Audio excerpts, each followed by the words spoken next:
Hey guys, do you ever feel like you're juggling a bunch of bills and a bunch of expenses and one wrong move and it'll all come tumbling down? In this video, I'm going to talk about 4 ways for you to manage your money and increase your cash flow. And if you stay to the end, I promise to give you a bonus tip that I haven't heard anybody talking about on YouTube. This bonus tip alone is something that my clients have used to put $200 to $600 back into their paychecks every single month. My name is Paris Clough, and this is Financial Self-Reliance. On this channel, we talk about the mindsets and the skill sets of the wealthy so that we can learn how to manage, protect, and grow our assets. If that sounds like the kind of channel you'd like to be a part of, go ahead and click like and subscribe so that you don't miss any of the videos that I produce. So first, I'd like to share with you what is cash flow. Typically, cash flow is a business term that's used to determine how much money is coming in and out of a business. If you think about the very word cash flow, you'll know how is cash flowing into your life. Is cash flowing out or in? Now, all of us have expenses and we all have income. So how much money is flowing out in our expenses and how much money is flowing in our income? And in this video, I'm going to teach you 4 ways to manage what's going out so that you have more money coming in than what's going out. So the first thing I want to talk about is more of a mindset issue. Why is managing your cash flow important? What I found in my life is managing my cash flow gives me peace of mind and it gives me a little more control. And when you have that control and that peace of mind, you have less stress. Stress is the #1 cause of disease and the #1 cause of problems in the world today. So if you can eliminate some stress from your life, you're going to eliminate a lot of other problems. Why manage your cash flow? To eliminate stress and be more in control of your money. All right, let's jump into the 4 ways to manage your money so that you can increase your cash flow. The first thing you want to do is look back over the last 90 days, everything that you spent money on. So get your bank statement, get your credit card statements, get everything that you spent money on and put it in front of you. Let's take a look and see what you've spent money on over the last 90 days. Step 1 is the look back. Now, why would you want to look back in order to help you moving forward? The best way for you to move forward in life is to know where you are. The best way to know where you are is to know where you've been. Just think about a GPS system. If you need to get somewhere and you open up your GPS to help you give you directions to get there, you need to put in the address where you're going. Now with our phones, we have an automatic location service that already knows where we are. But with our finances, we don't have an automatically know where you are kind of a situation. So it's important for us to look back to know what our spending habits have been so that we get an idea and awareness of the current habits that we have so that we can make changes necessary in order to get to our destination. If you don't know where you've been, you won't know where you are, and if you don't know where you are, you're not going to be able to have the proper directions to get to where you want to go. And all of us, I hope, since you're watching this channel, want to have financial independence or financial freedom. And you have to know where you are in order to be able to get the right directions to get where you want to go. So why 90 days? Well, each month you're going to spend money in different categories. Now there's 2 types of expenses. The first is fixed expenses. Those are the expenses that don't change from month to month. They're things like your mortgage, your car payment, your insurance payments, maybe your cell phone bill. Those are things that don't change. You want to put those under fixed expenses and have a line item for those. The other expenses that you want to have are variable expenses. Those are expenses that change from month to month. Maybe you had a birthday party, maybe you had a holiday party, maybe you had some gift you wanted to give somebody one month, but you didn't do that every month. And so those variable expenses are important to keep track of, and you'll want to keep an average of what you spent over the last 90 days. So keep in mind what you spent in month 1, month 2, and month 3, and then take an average over the 3 months, how much you spent, so that you have an idea of what your average spending is in that area. For example, what do you spend on average at the grocery store? It's going to change from week to week and from month to month. But over a 90-day period, you'll have an average that's pretty accurate as to what you'll spend each week or each month at the grocery store, so that moving forward, you have an idea of what to expect. Now, it's important for you to remember that there are annual expenses that come up that may or may not have come up in the last 90 days. So things like car registration or other things, those annual expenses need to be a part of your financial accountability program. Another really important thing in looking back over the last 90 days is you'll find some things that you spent money on that will probably shock you. You'll think you've only spent a few dollars here or there, and when you add it all up, you'll realize you may have spent hundreds or even thousands of dollars in places that maybe didn't even bring you any value. You'll find things that you can change. See, awareness brings change, and if you don't know what's happening in your financial life, you don't know what you've been doing, you're not going to know what to change going forward so that you know what to do in following those directions to achieve your goal of financial independence. So that brings us to the second way that you can manage your money to increase your cash flow. From today forward, you're going to want to keep track of how much money you spend in either a fixed expense or a variable expense, and where within those variable expenses does that money fall? Is it in food? Is it in entertainment? Is it in gift giving? What are the categories where you're spending money every day? Write down where you spent money, write down the date, what you spent money on, and the amount of money you spent that money on. And that will help you get a mindset of keeping track and keeping accountable. Now, this is not something that you're gonna do forever. This is just something that you wanna do in the beginning so that you develop a new habit of tracking and keeping accountable to your goals. If you don't keep track of what you're spending, you're probably gonna spend more than you should. Think of it like a recipe. A cook has to follow the recipe exactly as it's written in order to make sure that the food they're making, the cake they're baking, or whatever they're making is exactly what they want to have when it's done. Once you get good at the recipe, once you've done the recipe hundreds of times, you can throw a little bit of this, throw a little bit of that. You can kind of do a little bit of your own thing and you can still have a similar result.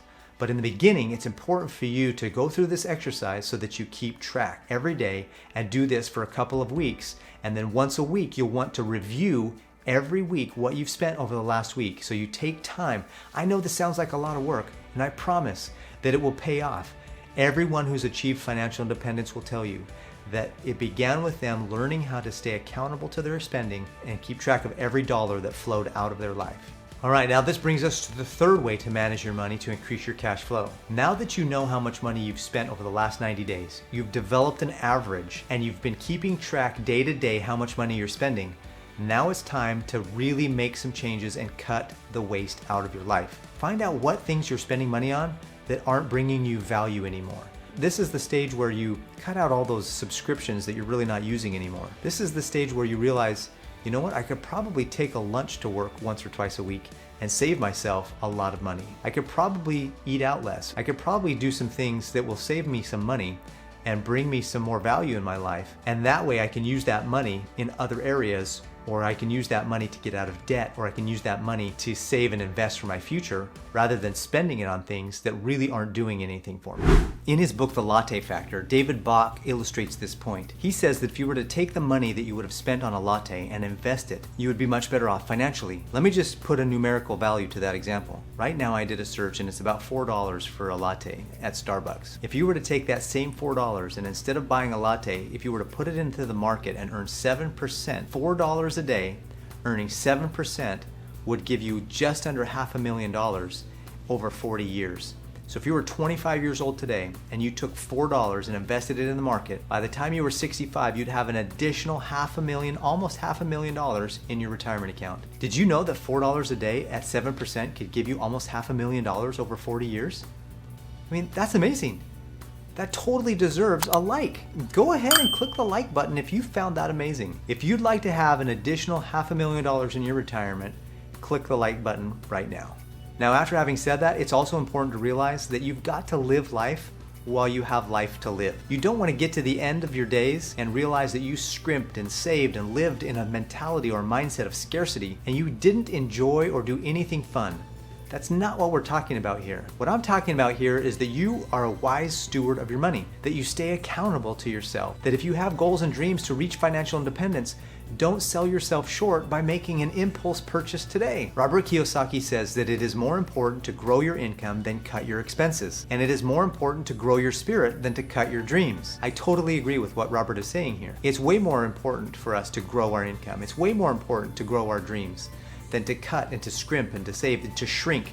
You don't grow into success by shrinking into scarcity. It doesn't make any sense. So while it's important to increase your income, it's equally important to discipline your spending. If you spend all your money at $50,000 a year income and you start making $100,000 a year and you haven't disciplined your spending, you're gonna spend $100,000 a year. So increasing your income for most people who don't discipline their spending is actually detrimental. First, you need to learn how to discipline your spending, learn how to live within your means, and then you can grow your means. And that brings us to the fourth way to manage your money so that you can increase your cash flow. Grow your means. Start a business. Start a side hustle. Do something to earn more money. Go ask your boss for that raise you've always been wanting. The fastest way to make it to financial independence is to increase your income. Which of those 4 ways to manage your money more effectively to increase your cash flow will have the best or biggest result in your financial life? Let me know in the comments below. Now, before I share with you the bonus tip that I promised earlier in this video, I want to share with you that I've developed a 30-day challenge. It's a free course. In the description below, I've left a link for you to be able to follow. Click that link and go to the 30-day challenge. Sign up for that challenge. It's the first step in understanding the principles that I shared with you today. I have a video for each of the 4 ways that I've just described today, and an additional video for people who want to start a side hustle and have their own business. The video that I have about businesses, you might find yourself in big trouble if you don't follow the things that I share with you in that video. Click the link in the description below, sign up for the 30-day challenge, and at the end of 30 days, you'll thank me, and I'd love to know how much money you put back into your bank account at the end of 30 days by following the 30-day challenge. My challenge to you is over the next 30 days, how much can you increase your positive cash flow? All right, so now for the bonus tip. This tip alone has put anywhere from $200 to $600 back into my clients' bank accounts. Most of us are overspending every year when we pay our taxes. We filled out our Form W-4 incorrectly. We're giving the IRS way more money than we should, and they give that money back to us in the form of a tax return. If you're getting back more than $2,000 every year as a tax return, you need to go to your HR department and you need to fill out your Form W-4 properly. You need to get that money back into your paycheck, back into your bank account so that you can use it right now this month, so that you can get out of debt faster, so that you can invest right now and start earning interest instead of paying it. This is literally the process that I take someone through in order to help them manage their money more effectively so that they can achieve their financial goals and dreams. If you will look back, figure out what you've done, learn how to keep track what you're doing while you're doing it, and then develop the habits necessary to cut out the fat and get lean and get to the point where you're disciplined in your spending and you've learned to live within the means that you have. Whatever income you have right now, you need to learn how to live within that. Then, once you've learned how to discipline your spending, go grow your means, go earn more money, go find something to do, go get a better job, go find a business, go start a side hustle, go get a promotion, go and make more money. Live within your means and then grow your means. I hope you got a lot out of this video. I'm super excited to make it for you, and I look forward to seeing you on the next one.